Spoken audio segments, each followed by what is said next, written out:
Let's go inside and find some nice sausages. As defined in Cambridge Dictionary, sausage contains meat and spices, and I totally agree with that. Keep in mind this definition as my personal criteria for good sausage. The first one is just 42% of meat. I'm curious about other 58. Pork fat, good. Rusk, starch, soya, what? And the long list of chemistry that is frightening me. It definitely doesn't meet my criteria.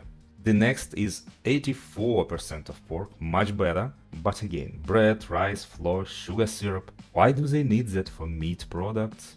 Also, long list of chemistry, doesn't look healthy to me, maybe next time. The next one is a TESCO product with 85% of pork. Not bad, but again I see our rice, flour, rapeseed oil, sugar syrup. Another TESCO product with just 75% of meat, but 10% of cheddar, which gives additional protein and fat. Of course, it shouldn't be there, as well as a list of 13 lines of ingredients. It's incredible.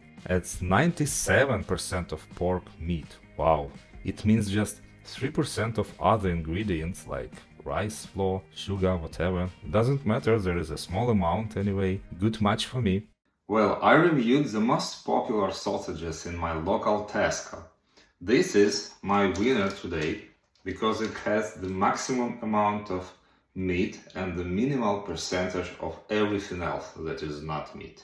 Remember, this review is not an advice. I'm not saying that some sausages are good and another sausages are bad. I'm just sharing my experience based on my criteria. Come up with your own criteria and read ingredients attentively to find exactly what you want. Cheers.